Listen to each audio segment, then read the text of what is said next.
Hello friends, it's Mr. Jim and welcome back to Kid Short Stories. Today's story comes to us from Frankie. Hey Frankie, he sent me an awesome idea for a story and you can too. Just head over to kidshortstories.com, send me your idea and maybe we'll turn it into an awesome adventure.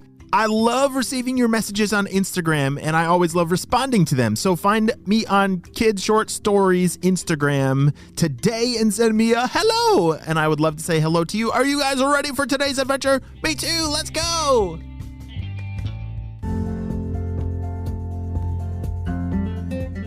Wow, Frankie, you're doing a great job, shouted his dad.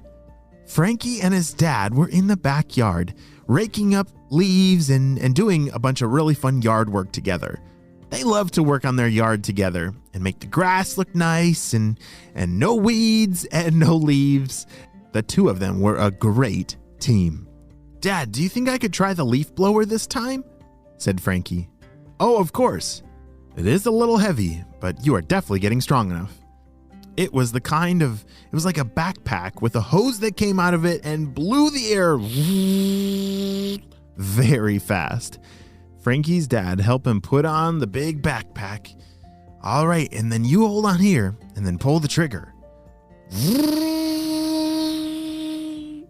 Whoa, Frankie was really good at it. It was really hard to hold on, but Frankie was actually pretty good at it. He held on with both hands for dear life.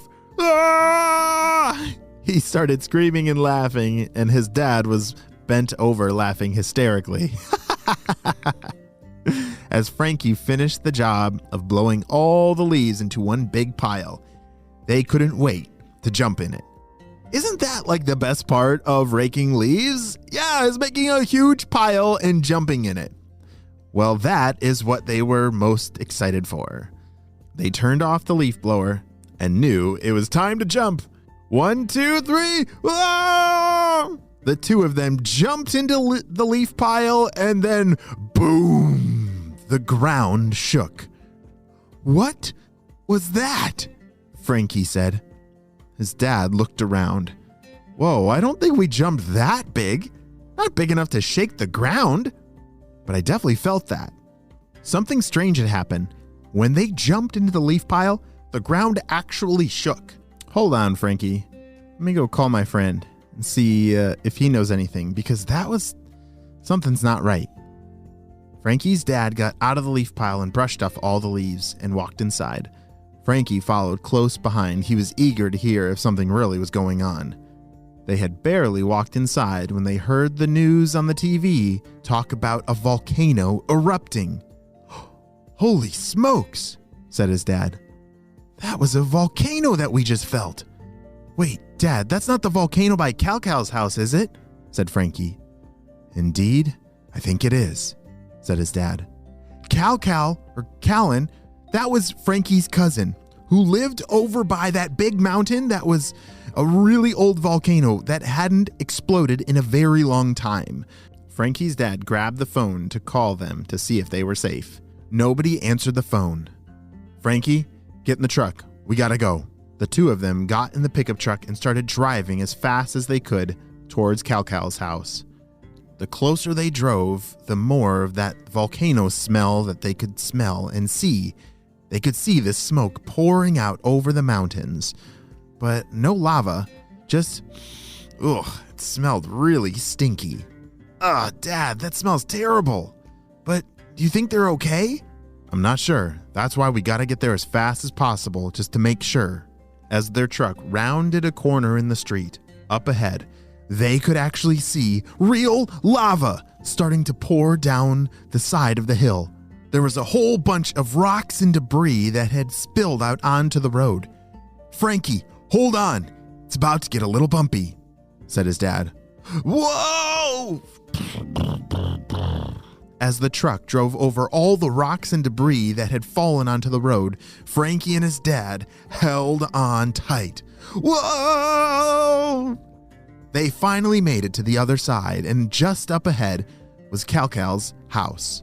Their family was out on the front porch, and the lava was in their way.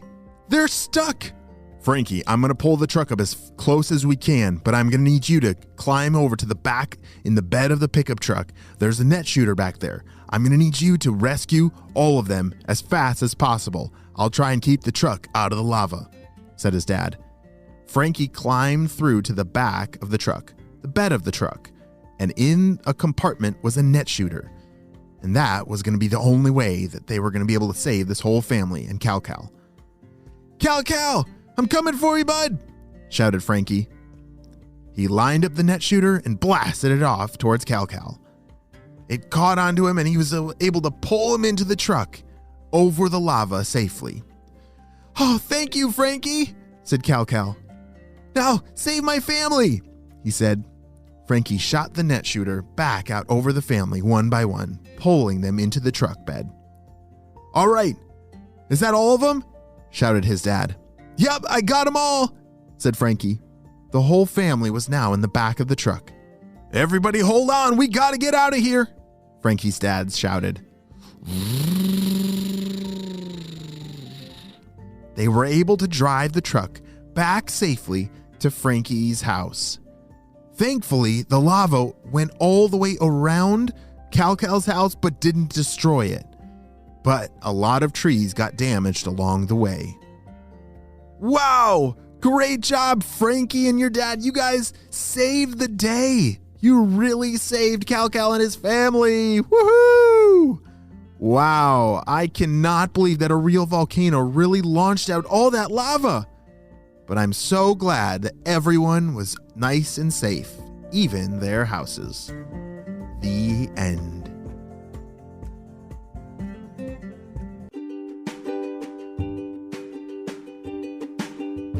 Great job, you listened all the way to the end, and you know what time it is. It's time for Kid Shoutouts. I want to say hey to Gray from Denver, Matthias and Lucas from Virginia, Jack and Bodie from Toronto, Moxie from Florida, MJ from America, Leiden from Colorado, Rylan from Georgia, and Abigail from New Jersey. I'm so glad that you're all on the Kid Short Stories family and on our spy team. We could not stop Dr. Stinky Breath and his crew without you, my friends. Will you have a super duper day, and I will see you on our next adventure.